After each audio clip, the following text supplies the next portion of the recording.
fácil, no hay problema con el ejercicio, pero puede haber un error, que ya lo van a ver cuando hagamos un ejercicio.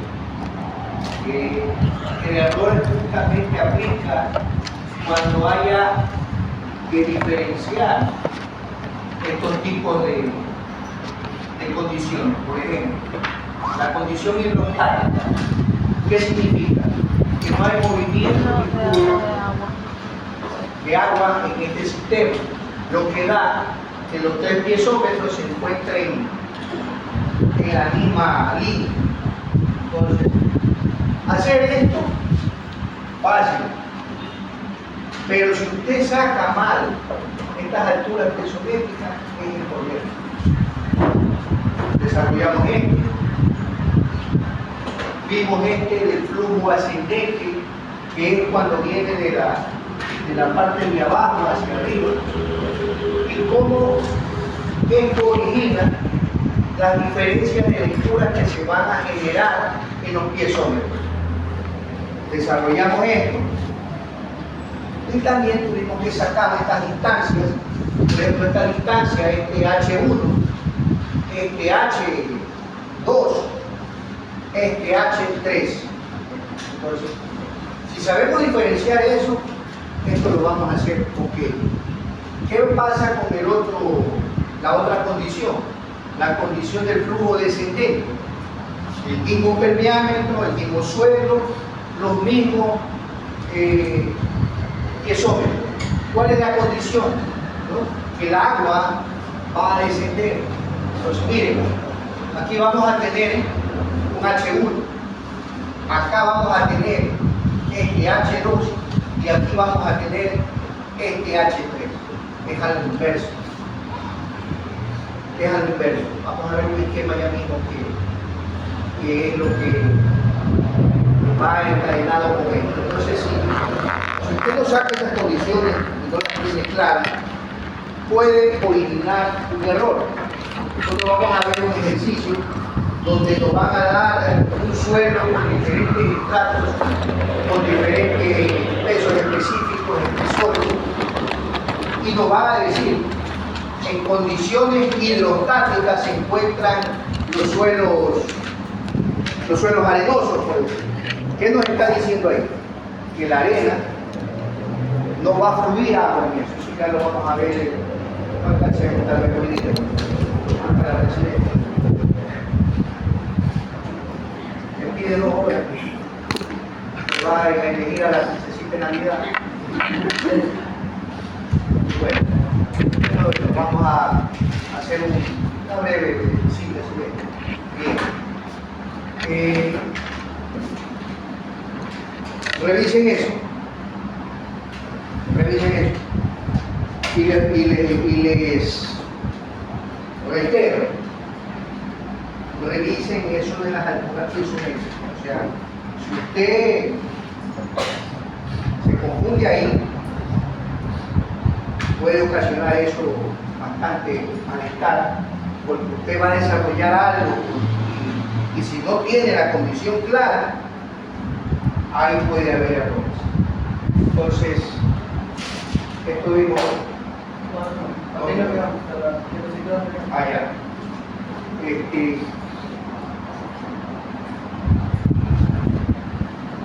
Ahí tenemos un suelo donde se está aplicando una carga Q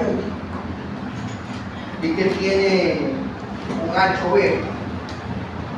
Y de acuerdo a las condiciones que hemos visto, según ese ancho, se va a generar un bulbo de presión. Bulbo de presión. Bulbo de presión que va a generar algo como esto, así. Siendo que el que se encuentre lo más cerca a esta carga es donde va a tener el mayor esfuerzo al 100%. Y a mayor profundidad, según esta generación de bulbo, va a ir decreciendo, llegándose a obtener que a una distancia Z, a una profundidad Z, esto se disipe y llegue a tener este máximo bulbo hasta un 10% de ese esfuerzo. Es decir, que mientras más profundo es, se van disipando los esfuerzos. En el interior de este bulbo de presión, vamos a tener esfuerzos y vamos a tener deformaciones. El esfuerzo es una carga aplicada que se va a generar en el cubo del suelo, como lo vimos en la clase anterior, en una dirección, sea esta en X, en Z, en Y. ¿Qué va a originar? Si aquí tuviéramos un esfuerzo que se genera en este sentido X, ¿qué va a originar? Está generando o obligando a desplazarlo horizontalmente. Y si sacando esto de aquí, se llegara a generar algo así, ¿qué está generando? Una deformación. Una deformación. Solo ese movimiento en X, ¿qué va a originar? Un desplazamiento en Z. Una deformación en Y va a originar así mismo una deformación en el otro sentido. Tanto que estas deformaciones se pueden originar o se originan de una manera tridimensional si se quiere. Entonces, ¿qué es lo que vamos a analizar? ¿Qué es lo que vamos a ver? El esfuerzo efectivo que se genera debajo o dentro de este bulbo de presión, ¿no? Es lo que vamos a captar. Hay un esfuerzo total, hay un esfuerzo, estoy escribiéndole así para diferenciar, esfuerzo efectivo, que lo representamos o lo conocemos con esta barra encima. Y el esfuerzo total es el gamma, el esfuerzo normal sin nada, ¿no? Entonces, este es un esfuerzo total. Aquí debajo de este subsuelo vamos a tener un esfuerzo total. Y asimismo, ¿qué es lo que nos va a interesar? Revisar lo que es el esfuerzo efectivo. ¿Qué importancia tiene más analizar debajo de este? Esa es una clase anterior que vimos. El esfuerzo efectivo. ¿Por qué? Porque ese es el que te genera la deformación. Ese es el que te genera la deformación. En condiciones normales no pasa nada. Entonces, siempre vamos a ver ese esfuerzo efectivo. Entonces,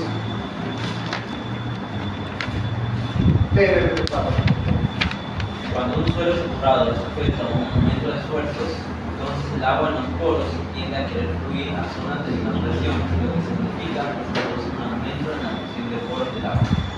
La velocidad del flujo depende de la permeabilidad del suelo. En el caso de las arenas y gravas, el flujo del agua es rápido debido a que estos suelos son muy permeables, mientras que en las arcillas y limos el flujo de agua es lento debido a que son suelos muy poco permeables. En este bulbo de presión,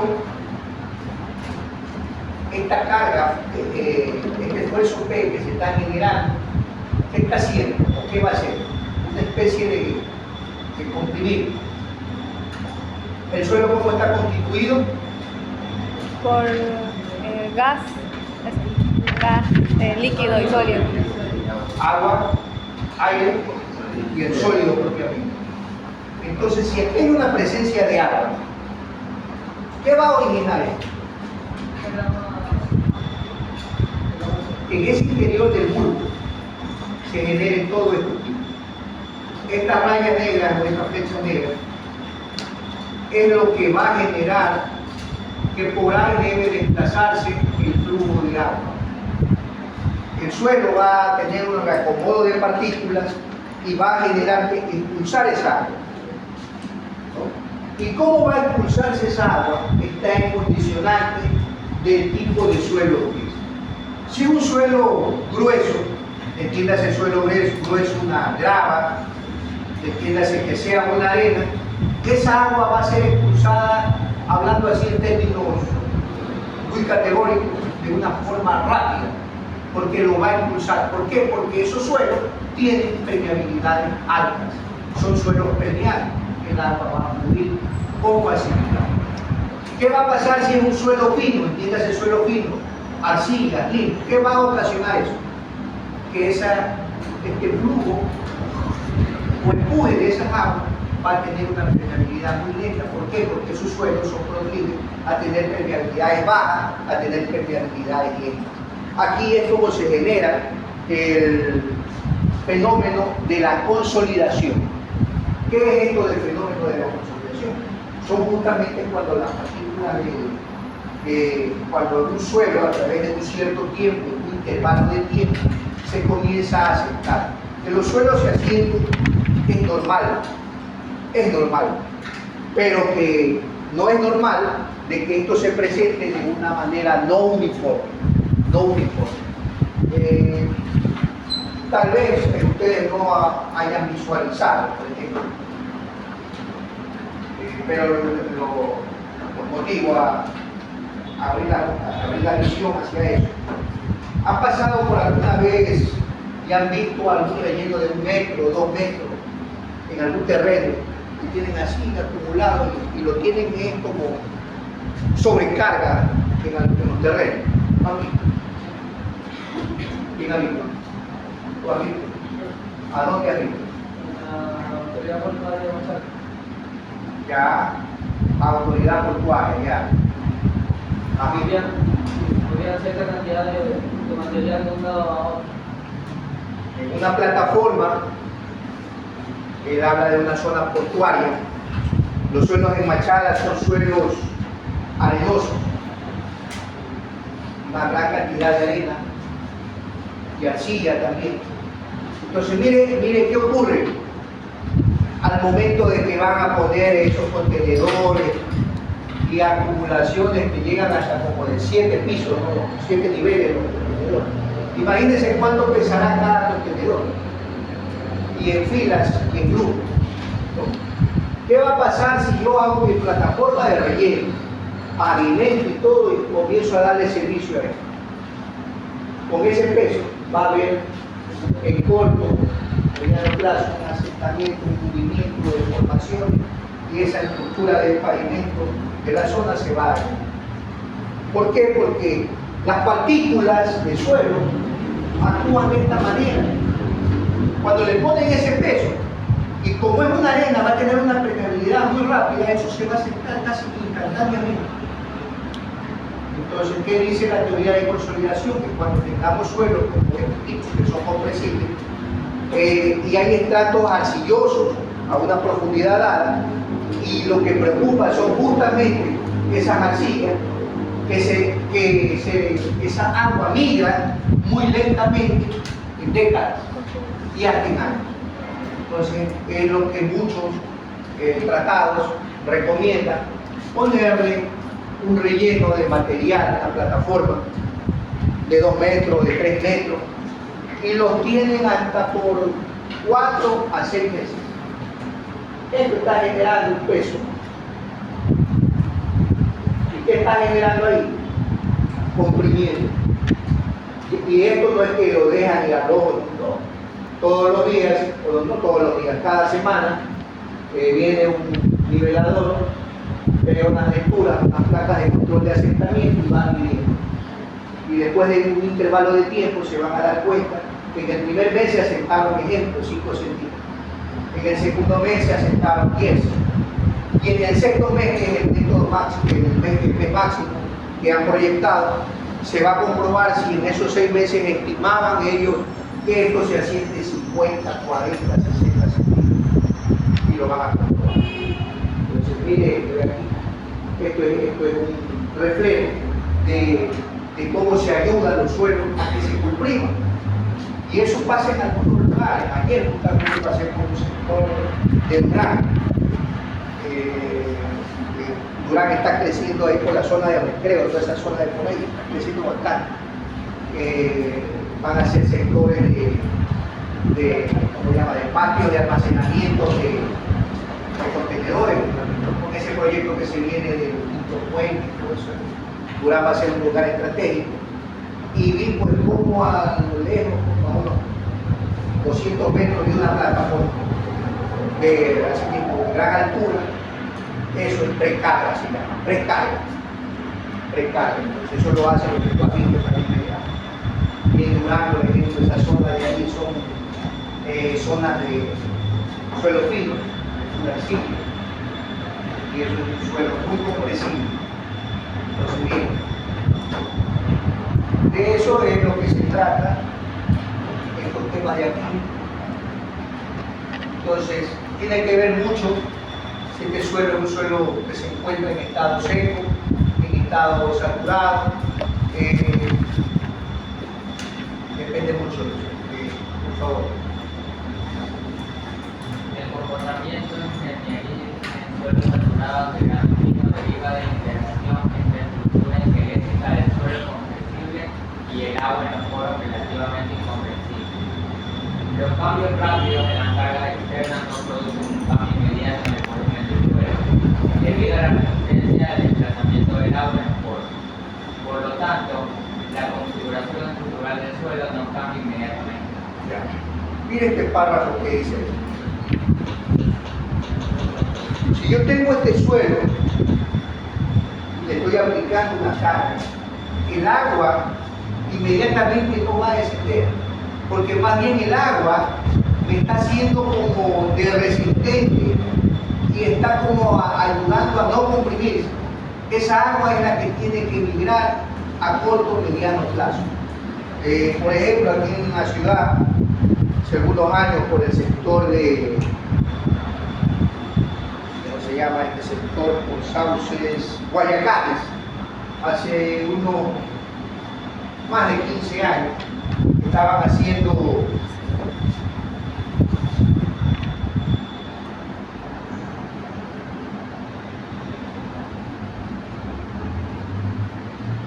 de la acera,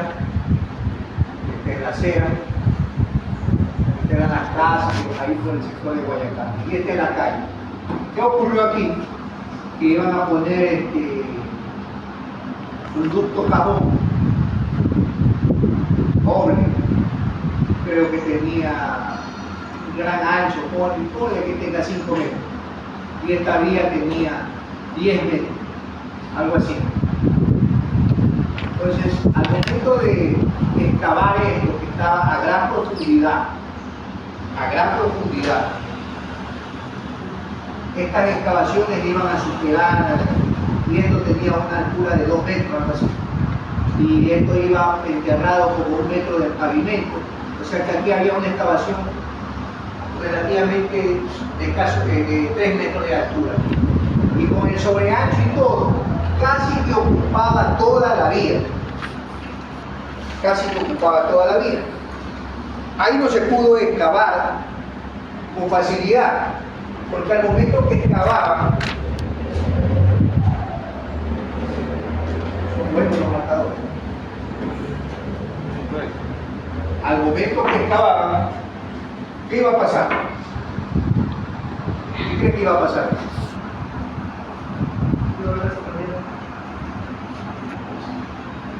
Y esto se excavaba así por ahí. No solo que va a generar eso, sino que esto ponía en riesgo hasta las edificaciones existentes, porque era una excavación bien profunda. Entonces, ¿aquí qué ocurrió? Pusieron unos entibados metálicos a gran profundidad, unos arbitrados, pusieron ahí un gran sistema. Perfecto, superado, estable la excavación. Era casi del ancho de la vía, era bien amplia, de 10 metros. Y una sobreexcavación para hacer ese ducto. ¿Qué les hace pensar ahí? Que el agua estaba del nivel freático al caso 80 centímetros. 80 centímetros del pavimento. ¿Qué les hace pensar ahí? Ese estibado. El estibado dejaba trabajar, tenía soportado, no pasaba nada, no se deformaba nada. Y todo estaba estable.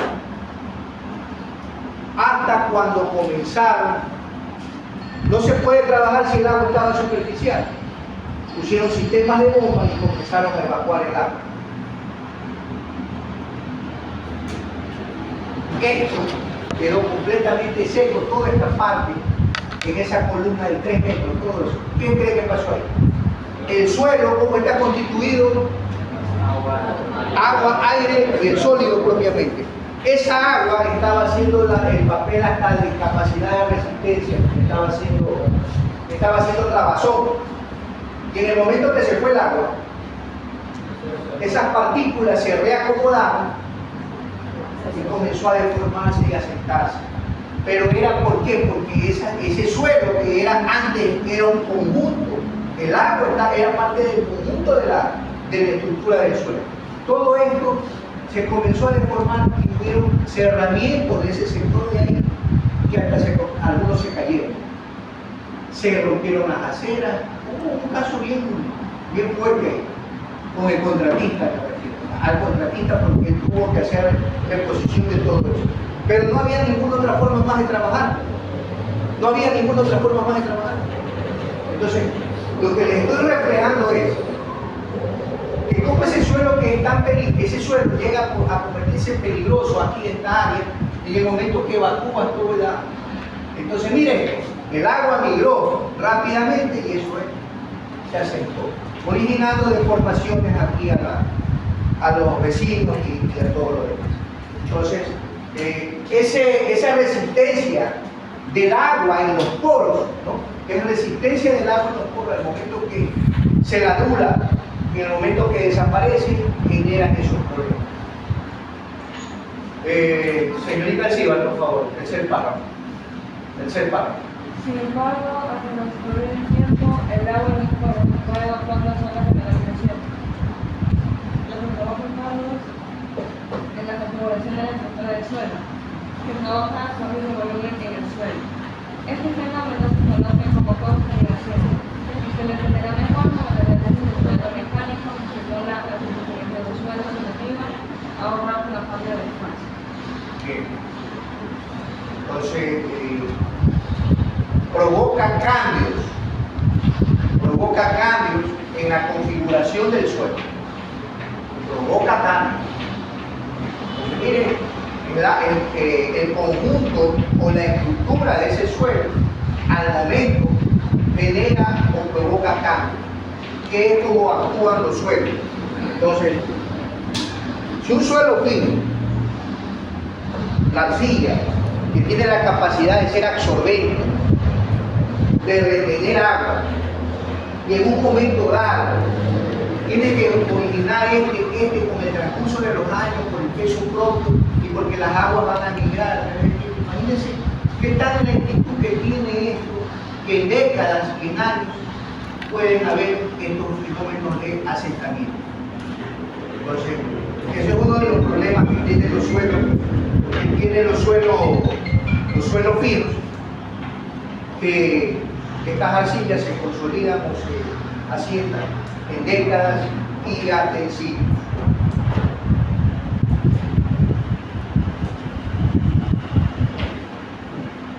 Bien, entonces aquí tenemos condiciones. Habiendo visto esto, estamos hablando de condiciones a corto plazo y condiciones a largo plazo. Un suelo arenoso va a ser una condición a corto o a largo plazo. Un suelo arenoso. Porque tiene una velocidad, una permeabilidad muy alta, entonces va a tener esta siempre, va a ser a corto plazo. Entonces, esto provoca generalmente en este tipo de suelo. A largo plazo, por ejemplo, en lo contrario, a largo plazo son los limos y las arcillas. Entonces, eso quiero que tengan claro esa conceptualización, de que tenemos este tipo de compresiones en los suelos, a corto y a largo plazo, que están en función del tipo del suelo. En los suelos de Guayaquil son suelos que la gran cantidad son suelos blancos, son suelos arcillosos. Entonces, ¿qué vamos a tener aquí? Condiciones a largo plazo. Entonces, aquí los esfuerzos se van a eliminar muy lentamente, en años, en décadas y muchas veces hasta en siglos. El siglo ya nadie está para contarlo, pero sí grandes desgracias.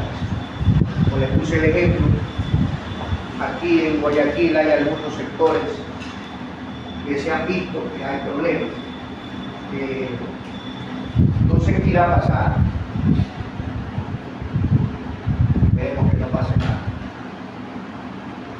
El edificio central de la universidad, ¿qué ha habido por ahí? Alrededor del edificio principal de la universidad, ¿me está recordando? Se ve elegante, bonito, guapo ese edificio. Por la zona de las ventanillas de Pagaduría, que sí, por ahí, una zona adoquinada. A ver,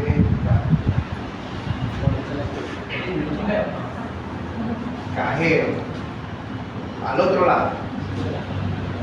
Este es el edificio. Por aquí entra la gente, ¿no? Por acá están las ventanillas, por esta zona de aquí. El banco está por acá está el banco. El banco está por el banco. Por acá, sí. En esta zona de aquí hay asentamientos.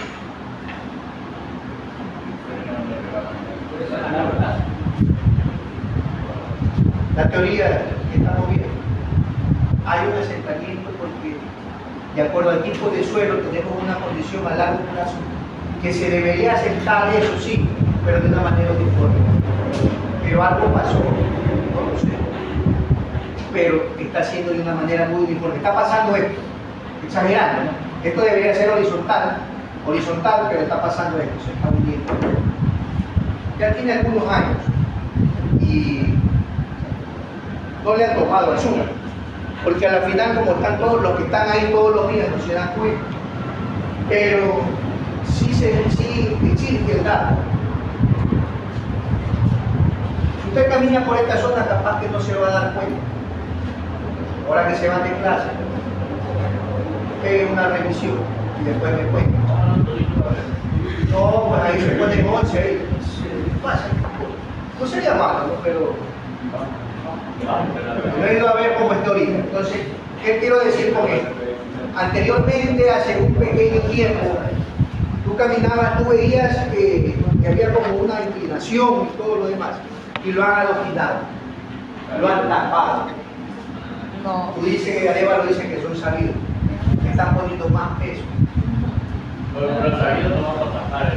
Es una solución parche porque para que no camines y que se te deforman y todo lo demás.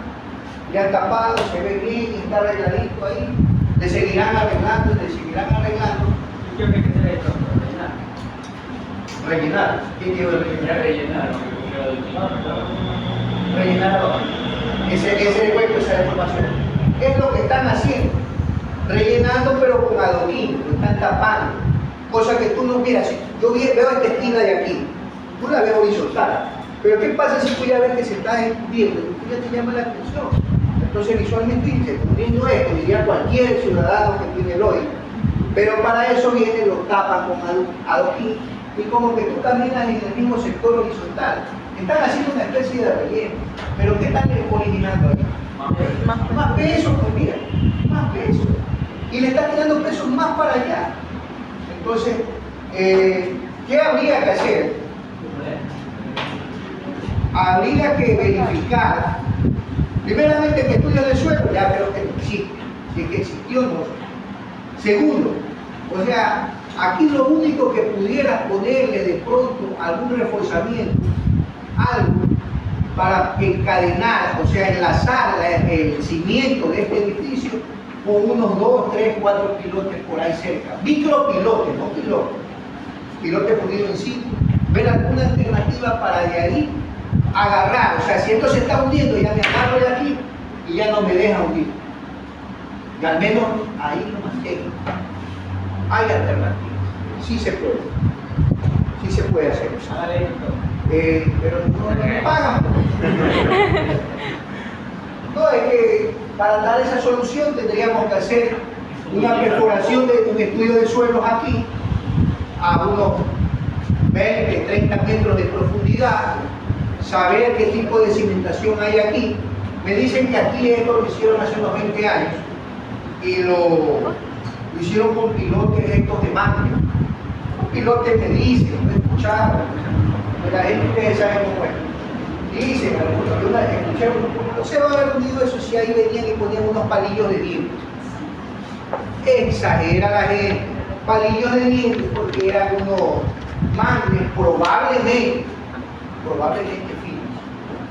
Probablemente, yo no vi, yo no sé, sino que la gente habla. ¿Cómo se pusieron unos palillos de dientes? ¿Qué palillos de dientes? Seguramente quiere decir que el mangle era fino. Y otros que dicen que eran muy espaciados. Muy espaciados. Y aquí había que poner cada 1,50 metros, estoy hablando hipotéticamente, lo ponían cada 3 metros. Y eso no lo sé. Pero el resultado es visible y evidente. Soluciones hay. Aquí en el 2000, ¿cuándo fue ese terremoto? 2016. En abril. 2016. ¿Cuántos años pasaron? 8 años. Sí, 2016. 8 años han pasado. Cuando hubo ese alboroto, aquí el rector llamó a ese entonces a un grupo de profesores de la facultad para que evalúen los edificios y salió una recomendación porque justo se analizó eso que era progresivo. En ese tiempo creo que 1 mes usaron el edificio porque estaban escuchando recomendaciones. Va y viene, se olvidaron de eso. No es que estaba en riesgo que se caiga el edificio, pero hay que solucionarlo. Y aquí viene algo importante que lo voy a dejar con esto para que piensen. ¿Cómo fallan los suelos? ¿O cómo fallan las estructuras? Este edificio está estable. Nos morimos de la risa, viene el mismo la presidenta, elige a la princesita de Navidad, al rey de Navidad y todo. Viene 1000 gente, baila, se divierte, pero no pasa nada. Este edificio está en condiciones estáticas, soportando todo el peso que pueda soportar esta carga presa. No pasa nada. No pasa nada. ¿Cómo fallan las estructuras frente a eventos dinámicos, movimientos horizontales? ¿Cómo son los temblores, los sismos? Horizontales.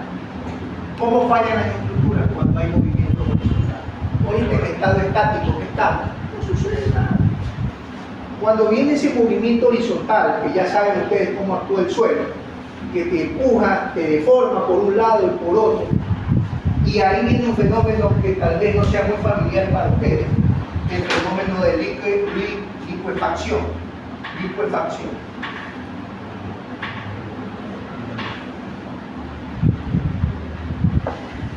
¿Han escuchado esto? ¿Qué es ese fenómeno de licuefacción? Como su nombre lo indica, licuar. El suelo, ¿cómo se encuentra? En presencia de agua, sólido y aire. ¿Qué creen que pasa cuando hay un movimiento dinámico? Hay un movimiento dinámico.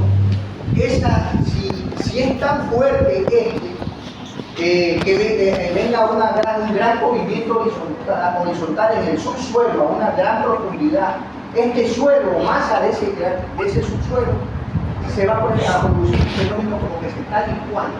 Al momento que ese suelo se licua, las partículas de agua y el sólido propiamente se desintegran y pierde esa estructura como tal. Y eso se hace un licuado. El edificio se hunde, el edificio se cae.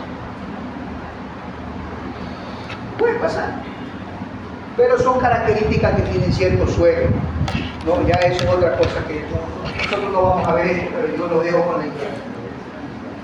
Hay fenómenos, hay videos de esto que en Tokio, de algunos lugares, por algunos sectores, se han presentado. Aquí en el Ecuador han habido grandes terremotos, sí, pero uno de no sé cuántos años, hace más de 60 años, creo, en Ambato desapareció. Ambato desapareció, la ciudad como tal, es nueva. No sé exactamente los años, pero son algunos, más de 50 años. Eso desapareció por un evento sísmico. La ciudad es nueva, la ciudad se rehabilitó y todo. Fenómenos por el estilo. Entonces, si tú tienes un suelo que no se encuentra cimentado, estructuralmente un buen estrato, pueden haber estos problemas. Entonces, acá tenemos suelos finos, suelos blancos, niveles freáticos, hay estratos arenosos en esos suelos. Pueden generarse estos problemas. Y si este edificio no se encuentra en un estrato resistente, como lo que está pasando ahorita, hay probabilidades muy altas de que pueda pasar cualquier situación. Yo no lo permita, pero estoy hablando del fenómeno que se genera. Y cosas como esas. Entonces, soluciones hay. El edificio este de aquí en la 9 de octubre, si se fueron a ver antes que lo den vuelta. Ah, tú pasabas caminando. ¿Quién se fue a caminar? No tiene ningún. Ya, pero por ejemplo, ahí era algún problema de flujo en agua. No era problema otro de cimentación, no era problema de que la cimentación no soportaba. Fue un flujo, no sé, es lo que me hace pensar a mí. ¿De dónde salió? No lo sé. Pero eso hizo de una forma abrupta y progresiva. Tuvieron que demolerlo y lo tenían hasta apuntalado, ¿no? Porque se venía, ya se venía para encima. Lo tuvieron que aguantar. Y por último te fuimos. Si lo hubieran intervenido a tiempo, lo hubieran tal vez salvado. Y muchas cosas que ocurren. Entonces, esto es el tema que tenemos.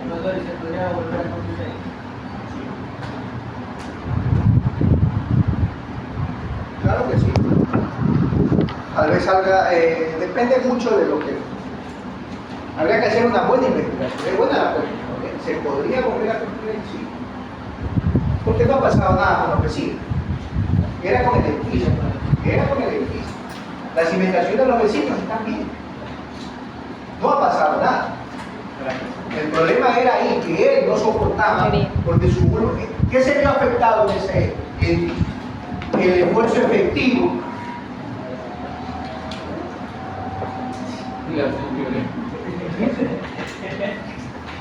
Recuerdan que esto que revisamos, ¿qué se generó aquí? El fenómeno de flotación. ¿Por qué? Porque la presión de polo Dio cero. era cero.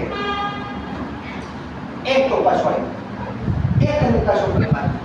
Que la presión de polo llegó a ser tan alta que superó al esfuerzo total, que netamente el esfuerzo efectivo fue nulo, fue cero. Entonces eso es importante y tener muy en cuenta, muy claro, para tener. Aquí hay muchas cosas que ven que ustedes están despertando en este mundo de la ingeniería. Digo despertando porque tal vez para ustedes les parezca un poco brusca esta asignatura del cambio, vienen del cálculo del álgebra, trigonometría, otro tipo. En cambio aquí es una parte teórica y diría que ya es una materia de carrera. Ya cuando venga la mecánica del suelo 2, ustedes harán más ejercicios. Igual vamos a ver los ejercicios, tengo planteado los ejercicios, pero es importante tener en cuenta esto, tener muy claro. En el segundo caso de las condiciones que acabamos de demostrar, ¿qué está demostrando ahí? Que la presión del polo llegó a ser tan alta, que es lo que debe haber pasado en ese edificio, superó, se generó el fenómeno de flotación, que al momento de que están flotando las partículas, echó a perder todo. ¿Qué incidencia hubo? La presión del polo fue mayor y superó a los esfuerzos totales, generando este tipo de problemas. Si sigo aquí me demoro una hora, Presidenta. Ahora sí tienen toda la palabra, vamos a dejar hasta ahí la clase. Si sigo con esto, este es un tema que tengo que analizar. Pero antes que nada, mire esta gráfica para que se vaya con esto hasta el año nuevo. No, tú ustedes conmigo. Mire los piezómetros. Esto es en condiciones iniciales. En condiciones iniciales, mire, el piezómetro se conserva al mismo nivel del agua. En condiciones a corto plazo, miren, ¿qué está generando? Que al momento que empuja, si cualquiera de esto, al momento que empuja, ¿qué está haciendo? El agua la va a elevar. Ah, claro. Vean, esto es en condiciones a corto plazo. Empuja y esto sube. ¿Qué va a pasar en condiciones a largo plazo? Va a ser casi como las condiciones iniciales, que casi se conservan a lo mismo, porque aquí el agua fluye muy lentamente. Miren. A corto plazo, a largo plazo. Aquí hay otras explicaciones más que se van a dar, pero aquí ya les digo, entramos a esto, vamos a dejar un poco más y se van ustedes a dejémoslo esto para que nos cojan con el año nuevo, con las energías renovadas. Y de ahí, de esta explicación, vamos a hacer un ejercicio de aplicación que se nos va a dejar planteado. No planteado, se los va a mostrar para que ya tengan una idea. Miren, vamos a revisar una. ¿Qué dice ahí, Presidenta? Se ha realizado la investigación del subsuelo en un sitio donde se emplazará un silo de 8 metros de diámetro sobre la superficie, el cual impartirá una carga uniformemente distribuida de 9 kilopascal. 90, perdón. El perfil del suelo ha quedado definido de la siguiente manera. Eso no. El gama del agua. El gama del agua, que igual a 9.81. Los estratos a 0,4 metros, a 4 metros. Vamos a tener un estrato de 18, un suelo de 18 metros con diferentes estratigrafías. Nos van a dar el peso específico de cada suelo. Tenemos arcillas, tenemos arena. ¿Qué dice después? Se ha detectado el nivel freático a 3 metros de profundidad y que existe ascenso capilar hasta el terreno natural. Se ha colocado un piezómetro a 8 metros de profundidad y se ha observado que el nivel del agua en el mismo alcanza la superficie natural del terreno. Tengo que saber ubicar mi piezómetro a una altura a nivel del terreno natural. Y hay una condicionante ahí. Adicionalmente, se conoce que el agua en los estratos de arena se encuentra en condiciones hidrostáticas. El agua no se mueve.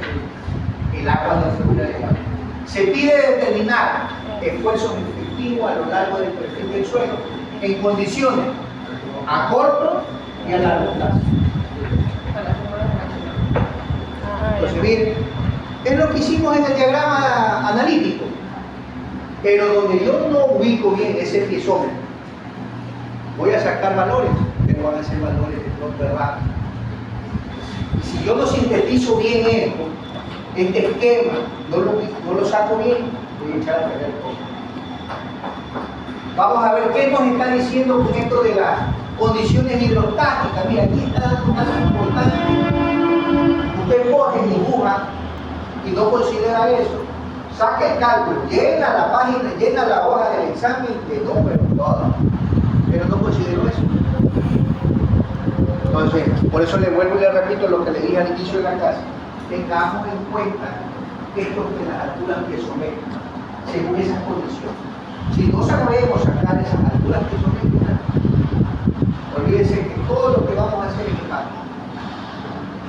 Es en marco. Entonces, que lo que le dejamos planteado en la próxima clase, te voy a explicar esto de aquí. Este esquema ya está planteado. Y entramos a un ejercicio. No, dos ejercicios. Todavía no terminamos eso, cuidado. Ah, sí, va a ser. Que de repente la cabeza, tranquilo, nomás. Ese es buen tema de examen. Para eso debemos ya llevarlos a papel ministro. Quiero ver si la primera semana, la segunda semana, ya terminamos esto. Luego tomar una lección para hacer un ensayo. Ya mismo. 2 semanas. El proyecto. ¿Qué hay que hacer en ese proyecto? A ver, vamos viendo el tiempo. Lunes 6 de enero, que es la semana del 6, 6, 7, 8, 9, 10. Del 6 al 11 es la semana número. Vamos a ver, abajo la mano. ¿Qué semana es esta?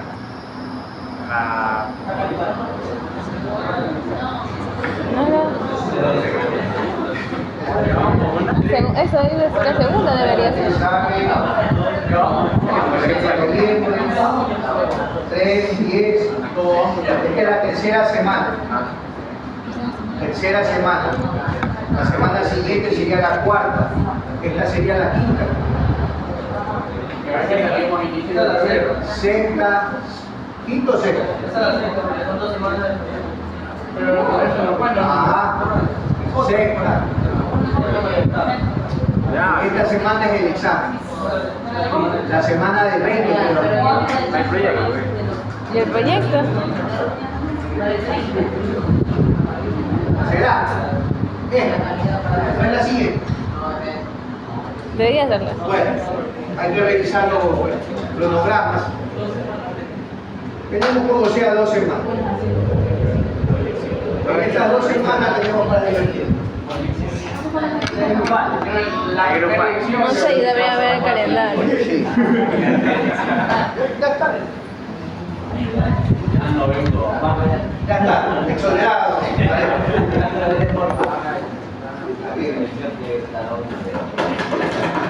Bueno, veamos qué pasa, pero creo que en verdad son